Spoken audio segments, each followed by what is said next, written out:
Assalamualaikum warahmatullahi wabarakatuh. Salam bahagia selalu buat sahabat channel Misteri Goib. Mari kita simak dan mulai ceritanya. Di sebuah desa yang terletak jauh dari keramaian kota, terdapat sebuah rumah tua yang dikenal dengan nama Liang Kosong. Rumah itu berdiri di ujung desa, tersembunyi di antara pepohonan lebat dan jalan setapak yang jarang dilalui. Orang-orang desa sering menghindarinya, dan mereka yang pernah mencoba mendekat selalu mengatakan bahwa rumah itu tidak memiliki kehidupan di dalamnya, kecuali malam hari. Liang Kosong, dalam bahasa daerah, berarti ruang kosong. Namun, bagi orang-orang desa, rumah itu lebih dikenal dengan cerita-cerita mengerikan yang telah turun-temurun mereka dengar sejak kecil. Konon, rumah itu dulu dihuni oleh seorang lelaki bernama Sastro, seorang petani yang hidup bersama istrinya, Wulandari. Namun, kehidupan mereka berakhir tragis ketika sebuah kecelakaan menimpa keluarga itu di malam yang sangat gelap. Setelah kecelakaan itu, rumah tersebut kosong, ditinggalkan begitu saja, seakan-akan terkutuk. Pada suatu hari, seorang pemuda bernama Raka, yang baru saja pindah ke desa itu, merasa penasaran dengan cerita yang selalu dibicarakan orang-orang desa. Tanpa banyak berpikir, ia memutuskan untuk mendekati rumah Liang Kosong pada malam hari. Raka bukan tipe orang yang mudah percaya pada cerita-cerita horor. Baginya, semua itu hanyalah mitos belaka. Saat malam tiba, dengan penerangan dari senter di tangan, Raka melangkah menuju rumah tua itu. Hembusan angin malam mengiringinya, membuatnya merinding meskipun ia berusaha untuk tetap tenang. Suara gemerisik daun-daun yang terinjak kaki seakan mengiringi langkahnya menuju gerbang tua yang sudah lapuk dimakan usia. Di sekitar rumah, terlihat pagar yang hampir roboh, dan sebagian dindingnya sudah pecah. Namun, sesuatu yang aneh terasa, seperti ada yang mengawasi, sesuatu yang tak terlihat. Ketika ia membuka pintu rumah yang berderit, rasa dingin yang menusuk tulang langsung menyambut. Dinding-dinding rumah itu tertutup debu tebal, dan udara yang pekat membuatnya sulit bernapas. Meskipun tidak ada suara yang terdengar, ada perasaan aneh yang menyelimuti hati Raka. Seolah-olah rumah itu masih menyimpan sesuatu yang tak kasat mata, sesuatu yang gelap, menunggu untuk keluar. Raka melangkah lebih dalam ke dalam rumah. Senter di tangannya menyinari ruangan-ruangan yang tampak kosong dan usang. Suara langkahnya bergema di sepanjang lorong yang gelap, membuatnya merasa seperti diikuti oleh bayang-bayang yang tak terlihat. Setiap ruangan yang ia lewati terasa semakin sempit, udara semakin berat, seakan ruangan itu menekan dirinya. Rasa takut mulai merayapi pikirannya, namun ia mencoba untuk menepisnya. Tiba-tiba, senter di tangannya berkedip-kedip sebelum akhirnya padam. Raka terkejut, dan dengan cepat mencoba menyalakan kembali, namun tidak berhasil. Gelap total. Hanya suara desiran angin yang bisa didengar, dan suara napasnya sendiri yang terdengar keras di telinga. Rasa takut yang semula bisa ia atasi kini mulai menguasai dirinya. Raka tidak suka berada dalam kegelapan, terutama di tempat yang tidak dikenalnya. Tapi sebelum ia sempat berbalik dan mencari jalan keluar, ia mendengar sesuatu, suara langkah kaki dari kejauhan. Langkah itu perlahan mendekat, dan terdengar jelas seperti ada seseorang yang berjalan mengelilinginya. Raka berhenti, mencoba mendengar lebih jelas, tapi langkah itu tiba-tiba berhenti. Perasaan tidak nyaman mulai menghantuinya. Mungkin hanya suara angin, pikir Raka, berusaha menenangkan dirinya. Namun, sebelum ia melangkah lebih jauh, ia melihat sesuatu yang tidak wajar. Sebuah lukisan tua tergantung di dinding sebelah kanan. Lukisan itu menggambarkan sebuah keluarga, seorang pria dengan wajah serius dan seorang wanita yang terlihat cantik, meskipun ekspresinya tampak kosong dan suram. Namun, yang paling mencolok adalah mata mereka. Mata pria itu tampak hidup, seakan mengikutinya dari setiap sudut ruangan. Raka merinding, dan tanpa sadar langkahnya mundur. Ia berbalik, berusaha mencari jalan keluar. Namun saat ia melewati pintu masuk yang tadi ia lewati, ia merasa ada sesuatu yang aneh. Pintu itu kini tertutup rapat, padahal sebelumnya terbuka lebar. Tangan Raka gemetar saat ia memegang gagang pintu, mencoba membukanya, namun sia-sia. Pintu itu tidak mau terbuka. Ketika ia berbalik, seluruh ruangan di sekelilingnya berubah. Lantai kayu yang awalnya tanpa usang kini terlihat lebih baru, seperti baru saja dipasang. Dinding yang seharusnya retak, kini terlihat utuh. Suasana yang mencekam itu semakin kuat, dan Raka bisa merasakan sesuatu yang tak tampak, suatu kekuatan yang berusaha mengikatnya di tempat itu.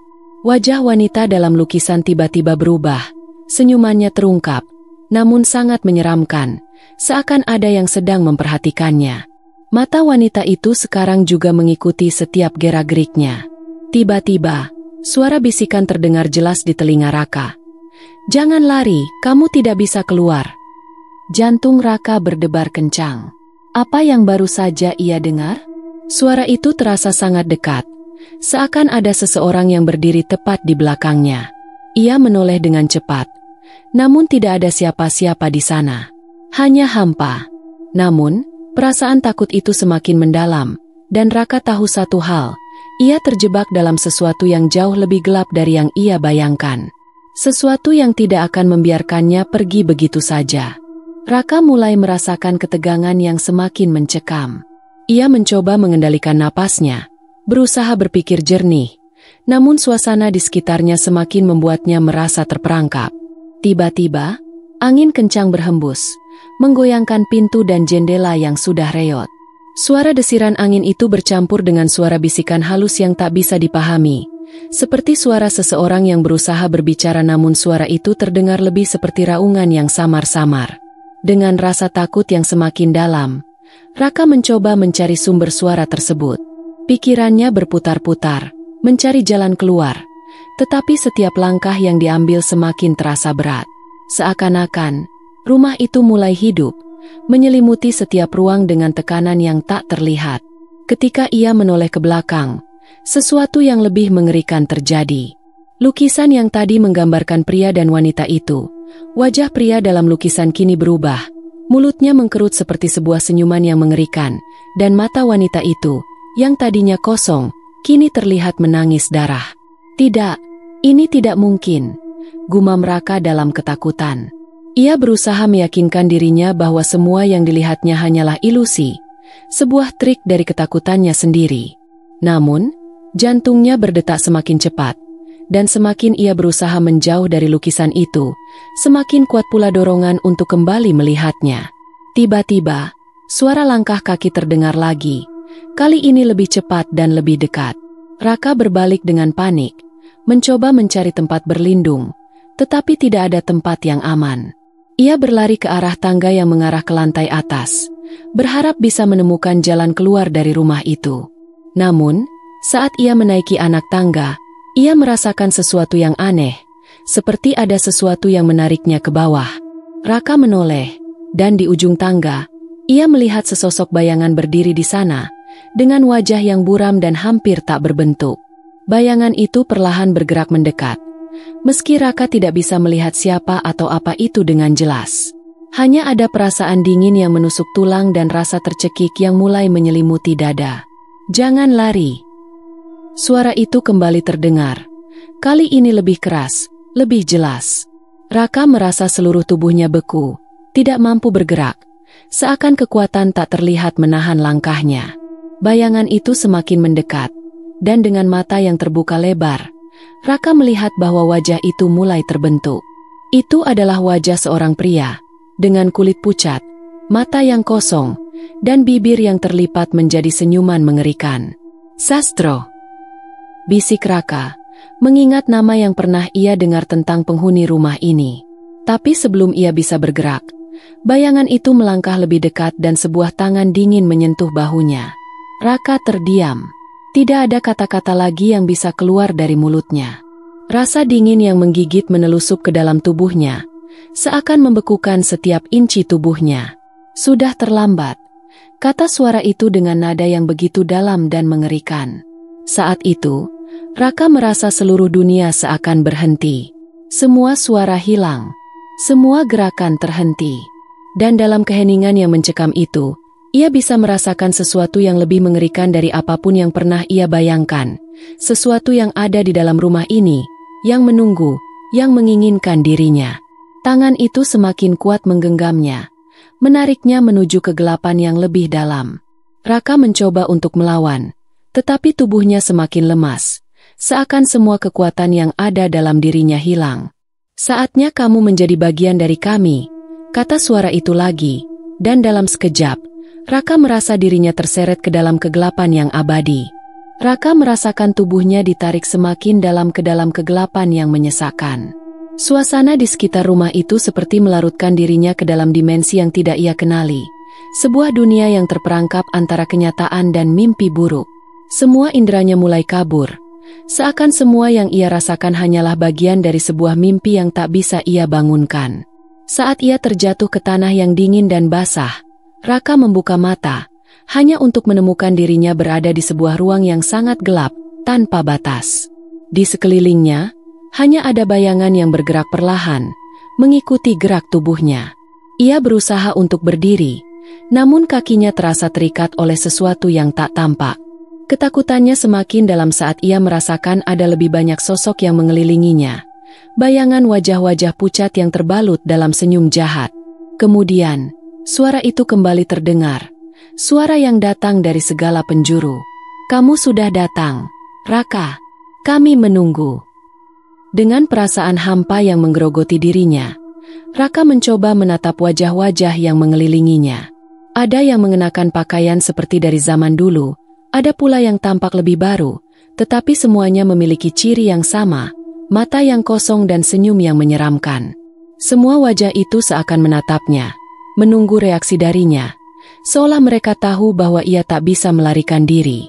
Tiba-tiba, sosok yang pertama kali mendekatinya, pria yang wajahnya terdistorsi, wajah Sastro, berbicara dengan suara yang lebih dalam dari sebelumnya. Kami yang terperangkap di sini. Rumah ini adalah penjara bagi kami. Dan kamu adalah penggantinya. Raka merasa tubuhnya semakin lemas. Kata-kata itu menggema di benaknya, menembus setiap lapisan pikirannya. Apa yang mereka maksud dengan pengganti? Mengapa ia harus ada di sini, terperangkap di dalam kegelapan ini? Sastro melangkah lebih dekat. Matanya yang kosong kini berubah menjadi gelap seperti lubang hitam, menyedot semua cahaya. Kami adalah jiwa-jiwa yang hilang. Kami tidak bisa pergi.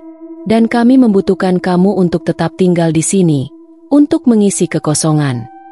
Tangan dingin kembali meraih bahunya, kali ini dengan kekuatan yang tak bisa ia lawan.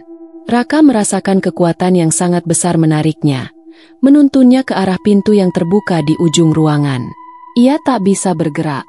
Setiap kali ia berusaha melawan, tubuhnya semakin lemah. Semuanya terasa seperti perangkap yang telah menunggu kedatangannya sejak lama. Pintu itu terbuka, dan di baliknya, terlihat sebuah ruang kosong, tak berujung.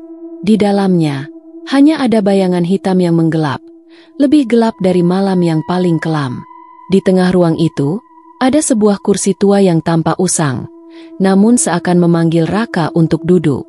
Dengan langkah yang terpaksa, Raka berjalan menuju kursi itu. Saat duduk, perasaan asing mulai merasuk ke dalam tubuhnya. Rasa tercekik yang membuatnya kesulitan bernapas. Ia merasa seolah-olah ada sesuatu yang merasukinya, sesuatu yang tidak terlihat, tetapi sangat nyata. Wajah Sastro kini muncul di depannya. Senyuman mengerikan itu semakin melebar. Selamat datang di liang kosong, Raka, ujar Sastro. Suaranya kini terdengar sangat dalam dan meresap ke dalam jiwa. Di sini, kamu akan tinggal selamanya. Kamu akan menjadi bagian dari kami, yang mengisi kekosongan ini. Kami adalah bayang-bayang yang tak bisa pergi, dan kamu adalah penerus kami. Raka ingin berteriak, ingin melawan, namun bibirnya terkunci. Matanya terbelalak, dan dalam ketakutan yang mendalam, ia menyadari satu hal yang mengerikan. Ia tidak akan pernah bisa keluar dari tempat ini. Liang kosong bukan hanya sebuah rumah.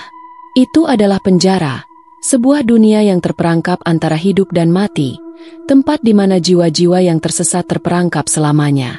Ketika sosok-sosok lainnya mendekat, Raka merasakan tubuhnya mulai menghilang, perlahan-lahan menjadi satu dengan kegelapan itu. Dan dengan senyuman yang lebar, Sastro berkata, "Sekarang, kamu adalah bagian dari kami, kamu adalah bagian dari liang kosong. Semua yang pernah ada dalam ingatan Raka, nama, kehidupan, harapan, sekarang hanya tinggal bayang-bayang. Liang kosong telah menambah satu lagi jiwa yang terjebak di dalamnya.